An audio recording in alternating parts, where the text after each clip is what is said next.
Okay, so what's going on, guys? What you just saw is a tribute to Florida Man. He's basically our state mascot. He is the ultimate survivalist, in my opinion, because even though he dies, when he puts a microwave inside another microwave and microwaves it, he just returns. He becomes immortal. He comes back to life in so many different forms, reincarnated over and over again, and the meme just never dies. It's freaking awesome. I mean, I love Florida. This is my state.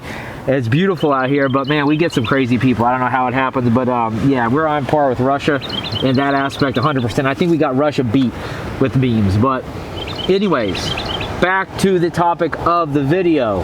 I've been doing this bug out bag thing for a while, so I don't consider myself to be an expert do it, but I do consider myself to be somewhat knowledgeable in the area. So what I want to do today, guys, is share some of my favorite bug out bag gear, tips, tricks, I don't know, whatever you want to call it, and hopefully gain some insight from it and enjoy the view while we hang out here on the beach.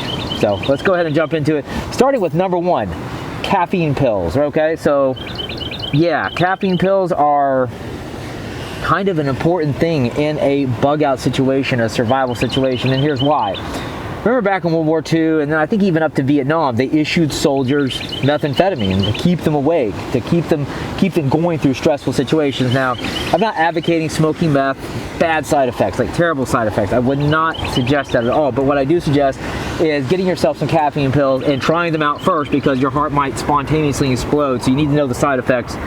But having those in your bag, if you can handle them and you're not like, you know, you don't freak out and have a panic attack, these can be a really great asset. Most of them come with at least 200 milligrams of caffeine, plus some other ginkgo biloba, green tea, and a bunch of other crap that'll get you hyped for at least 24 hours, if not longer. So I strongly suggest tossing those in your bag. They've been a big asset to me. And now number two, anti-diarrhea pills, something like Imodium. Now, this seems like common sense. You might be in a survival situation. You might have to eat some crappy food. You might be digging through trash cans like they are in Venezuela right now. But yeah, that happens, and you get food poisoning, and as a result, you have diarrhea, and then you're getting dehydrated. So you take some of these anti-diarrhea medication, and that helps with that side effect until you can either get over it or get some proper medical treatment. Now, the other reason why stuff like Imodium anti-diarrheal pills are great is if you just don't want to take a crap, right? You want to avoid that. Let's say you know you're going to be on your feet for hours and hours and hours and on end hiking. Maybe you don't want to stop, you know, and have to worry about taking a dump somewhere, covering it up and hiding it. You know, a lot of my friends who've been overseas use these during combat situations, so they don't have to spontaneously take a dump in the middle of a firefight. So there's definitely some advantages to that. Basically, you got caffeine pills, you got Imodium, so you're going to be strung out and constipated. So if that's good with you, then roll with it. And if you don't have any Imodium, then go ahead and just eat an MRE. That's basically going to do the same thing. So now let's move on to number three. So I don't know about where you guys live, but here in Florida, there's a massive tick problem, mosquitoes, you name it, every single type of bug and creepy crawly insect on planet Earth. So I swear by this stuff. It's 98.11% DEET. So this stuff, guys, is highly effective. It comes in a decent sized bottle, not too big, not too small, and it provides 10 hours of protection. So I put this on my clothes, I'll put it on my arms, and yeah, I know I'll sweat and it'll come off over time, but you know, I've been out here, there's ants running around all over the place.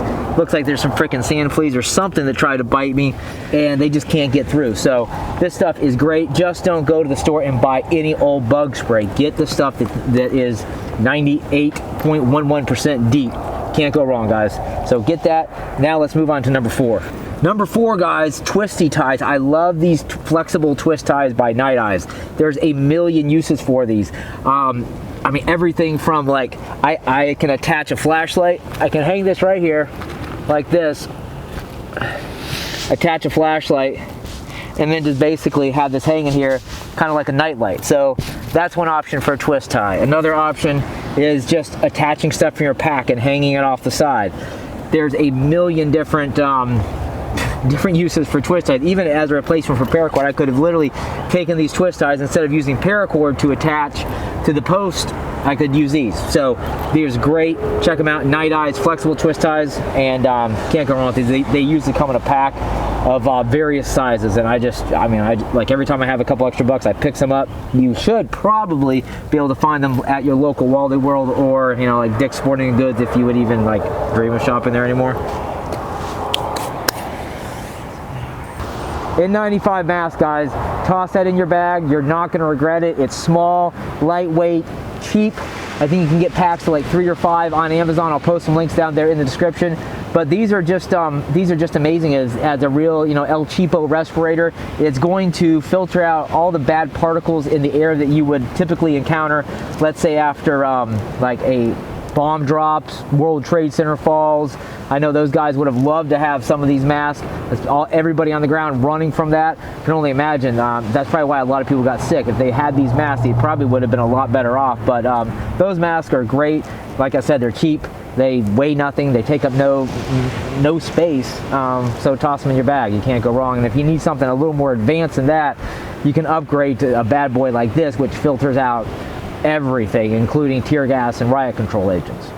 So next up, guys, is the good old sillcock key. If you haven't heard of these yet, I'm sure you probably have, but if you haven't, these are used to get to secure water sources. So, you know, let's imagine like there's a gas station and there's a water spigot on the outside, but instead of just leaving it wide open, they have it secured behind a panel with a lock. So you get through that panel, you turn the lock, and like that, you got water. That's all well and good, but be sure that you have something to open up that panel, because if you don't, this is basically worthless. So something like a pry bar is great.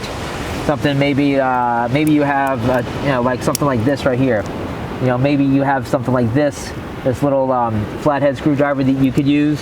But whatever the case is, don't just roll up there and assume that it's going to be open for you to use, because the odds are it's not, and then I'm pretty damn sure you don't have a key to it. So let's go. That's the sillcock key now. So we keep it simple, guys, and don't worry about this fire thing. Don't worry about collecting wood. This is not a bushcraft adventure where you're prancing through the woods with your fire steel, looking for some sort of fancy tinder to make a fire for a super cool YouTube video. Go with a basic, easy to use backpacker style stove. This is the Optimus Crux, and with this fancy schmancy doofangle fire thing, I can boil water in under 30 seconds flat. I crank this sucker up and the gas is pumping, and I just get it done, right? So way better than a fire, super low profile, low key. You're not gonna attract any smell from a fire.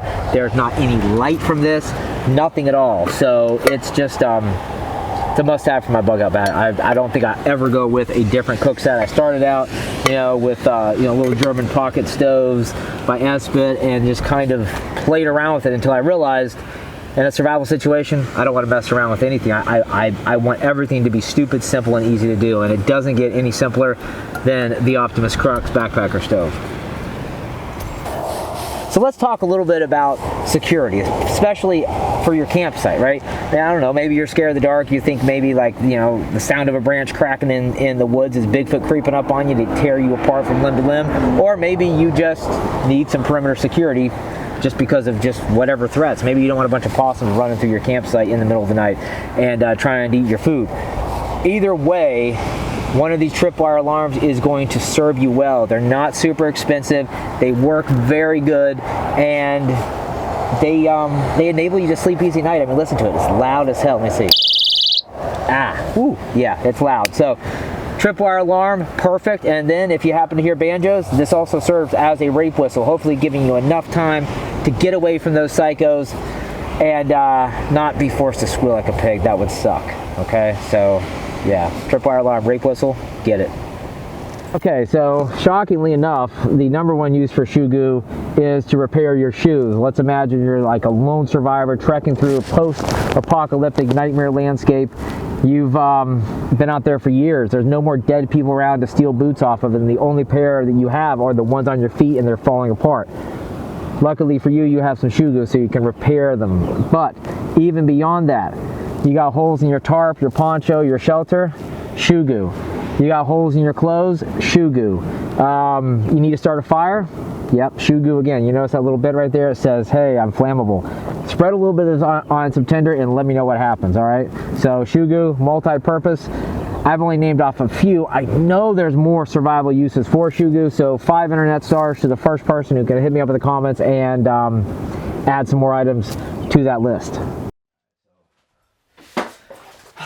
Alright, what's up guys? Just getting back from being on the beach literally all day long and realizing that I'm dehydrated as hell. And I try to be as intentional about my water drinking as possible.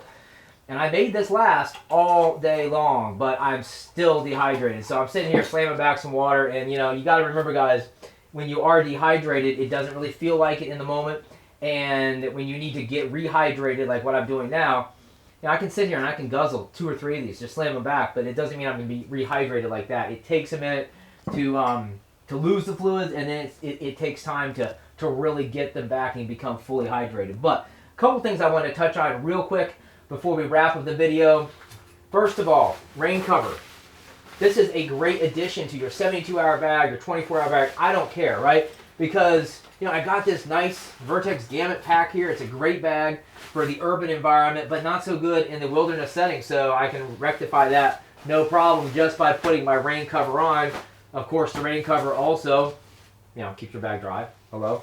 When it's raining. Also, when you set up camp and if you can't bring your bag inside your shelter, you maybe have to set it outside. You know, overnight, condensation is going to build up on it. Maybe it's sitting, you know, in some on some wet ground or some mud or whatever. You toss this on it overnight, and it's going to keep your bag good to go. And then finally, another great use for rain cover that really I flex the most is when I come to a shelter site. I find an area where I want to set up. I have to unpack my bag, right? I got to get to my supplies, I got to get to my gear, all that kind of stuff. So what I do is I just toss everything in here, set it off to the side, get the shelter up, get the ground cloth down. When I'm ready to move in, then I just pick it up, walk it over, drop it inside my shelter, and I have all my gear right there in one place, and I'm good to go. So that's one thing that I like about the rain cover outside the context of just protecting your pack. Now, finally, another little thing I like to do is pick up packs of these waterproof, leak-proof sacks by Locksack, right? It's just really, I mean, a really heavy-duty Ziploc design, okay? But what I do is I have a lighter in here, I have water purification powder, multiple types of water purification powder, some stuff that works really quick in under 10 minutes, and then tabs that take 4 hours. I also have commercial tinder, and also some, what is that? Some matches. And then some other tinder buried in there somewhere. But anyways, what I do with these is I make one. I have one for each one of my packs. Doesn't matter, 24-hour, 72-hour pack. I throw one of these in a secure location in the pack. In my larger packs, it might be all the way at the bottom, but whatever the case is, I always know that I have this in case I screw up and I lose gear, or I don't do an inventory check before I leave and I forget something. So I always have these available. And that's all I got, guys. Hit me up in those comments. Let me know how you are customizing and tweaking your gear specifically for your use based on your experience. Because let's be honest, we learn a lot from YouTube, learn a lot from Facebook groups probably, or friends and family, and just personal connections. But the best bug out bag is the bag that you customize based on your own experience. So that's what it's about, getting out in the field and training. And I'll see you guys in the next video. Thanks for watching.